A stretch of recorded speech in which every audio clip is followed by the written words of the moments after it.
Valóios de volta na mira do Vasco? Vamos falar sobre isso. Vamos falar também sobre outros nomes que podem interessar ao gigante da colina. Vamos, obviamente, falar sobre possíveis saídas. Olha, o Vasco pode ter nos próximos dias aí mais gente saindo. O Eric já saiu, o Zé Santos. Pode ter mais gente saindo, a gente vai falar sobre isso. Vamos falar também sobre a vitória do Vasco contra o Nova Iguaçu, vitória importante. Vamos destacar aqui os jogadores que para mim foram bem e muito mais a partir de agora. Também aquilo que precisa ser ajustado, hein, para o clássico.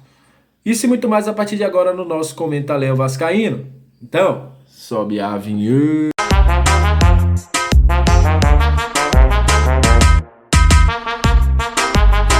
Salve, salve vascaínos e vascaínas, aquele abraço para você que tá sempre junto com a gente, né? Que curte, compartilha, que se inscreve no nosso canal, que deixe seu comentário. Muito obrigado aos membros do canal também que nos ajudam bastante. A você que tá chegando pela primeira vez, seja muito bem-vindo. Eu sou o Léo, aqui é lugar de análise, viu? Informação, opinião, tudo que envolve o Vasco está aqui e é um prazer imenso ter você junto com a gente. Seja muito bem-vindo ao nosso Comenta Léo.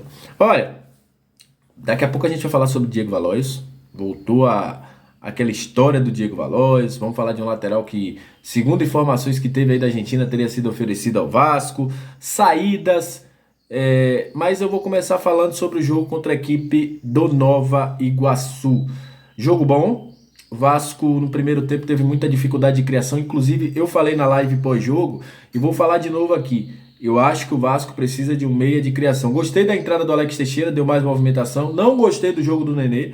Acho que o Nenê não movimentou da forma que queria. O Nenê foi muito mais atacante do que o Pedro Raul. O Pedro Raul voltou até mais do que o Nenê. Isso prova nos mapas de calor que a galera tem aí, SofaScore, Footstats, entre outros, que mostram isso, né? Que o Nenê movimentou até menos do que o Pedro Raul, ficou muito preso ali na frente. Acho que o Vasco precisa de um meia para movimentar mais. E a única preocupação minha para esse clássico contra o Fluminense, o meio-campo. Acho que o Vasco vai ter que criar uma dinâmica diferente para que o meio-campo funcione e que o Fluminense, que tem um meio-campo muito forte, não consiga ter superioridade numérica no jogo do próximo domingo. Essa é a minha única preocupação. Sobre destaques do jogo, Jair foi o melhor. Não tem pra onde correr, foi o melhor jogador. Quando apareceu pro jogo, é aquele Jair que eu espero. É o Jair que eu falei com vocês que viria para o Vasco e seria o dono do meio de campo. Jogou muito.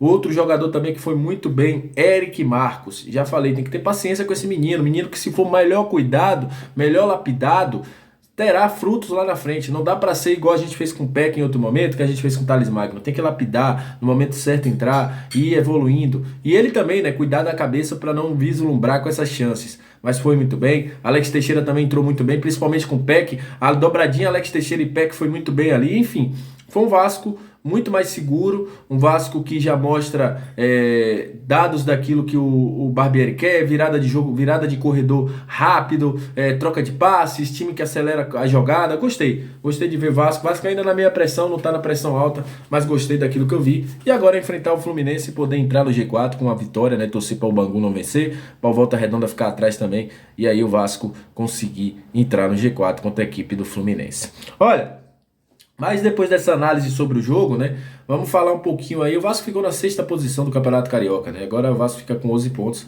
a 2 do G4. Mas falando sobre reforços, saídas, chegadas, vamos falar de Diego Valóios. Olha, a informação hoje na Argentina é que o jogador estaria de volta e o Vasco fazendo uma proposta por ele. Não consegui mais uma vez confirmar aqui. Quando eu confirmo alguma coisa no Brasil, eu sempre falo com vocês, olha, é isso e isso. Quando não se confirma no Brasil, eu sempre gosto de trazer antes para vocês, porque pode ser que seja até uma cavada, pode ser que seja um assunto que esteja em sigilo ou algo assim. Mas o que acontece é o seguinte, o Valóios tá brigando com todo mundo lá no Tadieres. Ele não queria ficar no Tadieres. A ideia dele era sair do Tadieres. A proposta do Vasco foi muito boa, o projeto do Vasco mostrado dele foi muito bom, mas não rolou naquele momento. Se diz muito lá que o Vasco quer pagar 3 milhões de euros por 50% do jogador. Eu acho muito, né? Acho que 15 milhões, mais de 15 milhões por metade de um jogador como o Valóios, que eu acho que não vai ter tão mercado assim na Europa depois, seria algo surreal. Mas enfim, Tá rolando esse zum, ele tá fora da lista de relacionados do time, não jogou na última partida, não jogou contra o Tucumã. O jogador brigou geral lá, tá muito irritado com o presidente, as falsas promessas que o presidente fez a ele. O cara tá muito irritado. Então pode nesse momento sim rolar essas cavadas aí, o próprio empresário, o próprio jogador fala, olha, o Vasco tá querendo, para ver se for, se ele quer sair do Tadieres. Mas nesse momento a gente vai esperar porque é um jogo de xadrez essa negociação. Eu já disse que o valor, por um valor mais baixo eu aceito, mas por um valor mais alto eu acho que não seria tão interessante assim. Mas segundo a imprensa argentina, o jogador tem essa proposta do Vasco. Vamos ver o que é que vai rolar nos próximos dias, mas eu sei uma coisa, Valores não deve continuar no Tadieres, não tem clima, brigou com todo mundo, brigou com o presidente, brigou com a comissão técnica, brigou com o companheiro, mas enfim, não deve continuar lá. Sobre Blondel, uma história que surgiu hoje, né? O Blondel para mim é um grande lateral direito. Para mim, um cara que foi muito bem pelo Tigre no ano passado, pelo Campeonato Argentino. Era um dos nomes que eu cotava para o Vasco. Segundo informações da Argentina, ele teria sido oferecido a Vasco e Botafogo, mas o Vasco não fez nenhuma proposta por ele, não avançou em nenhuma negociação por Blondel até o momento. É um jogador que esperava-se muito ir para a Europa, a janela da Europa fechou e agora ele busca um novo clube, né? O Blondel, que para mim foi um dos destaques do Campeonato Argentino no ano passado, foi muito bem pelo Tigre, ele, Reteg, foram dos melhores aí, Colídio também, desse time aí que foi muito bem no Campeonato Argentino. E claro, óbvio, esses nomes começam a pipocar aqui no Brasil. Sobre saídas, o Vasco deve ter nos próximos dias mais saídas confirmadas. A gente falou do Eric há tempos atrás, jogadores como Vinícius, Edmar, próprio Thiago Rodrigues, Ulisses, Laranjeira, Zé Gabriel, podem ter um novo destino nos próximos dias. É isso mesmo, são jogadores que já não estão sendo mais aproveitados pelo Maurício Barbieri, jogadores que não estão se encaixando na filosofia, inclusive o Edmar perdeu aí seu espaço para o PV, né? Mas nesse momento o Vasco só espera ver, né, novas situações. Jogadores não estão privados de procurar novo futuro, estão todos procurando futuro e recebendo uma boa proposta. O Vasco liberará esses nomes que devem em breve deixar o gigante da colina. Só deixando claro, o Vasco está arrumando a casa, trazendo jogadores para que possam liberar outros, né? Às vezes o cara, o Zé Gabriel não saiu ainda, mas falta alguém chegar, faltava o Deluca melhorar.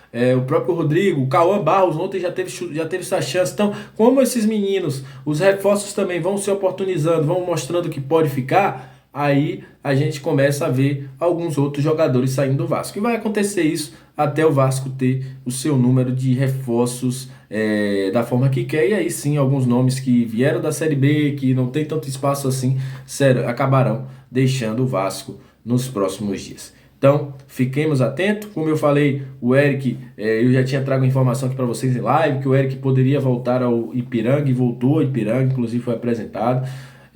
Nos próximos dias aí, Vinícius, Edmar, Zé Gabriel, Thiago Rodrigues, o próprio Ulisses, Alexander, entre outros aí, Laranjeira, podem ter os seus futuros definidos pelo Vasco da Gama nos próximos. O próprio Gabriel Dias também. Enfim, o Vasco deve aí nos próximos dias confirmar algumas coisas. Beleza? Tamo junto. Até a próxima. Valeu!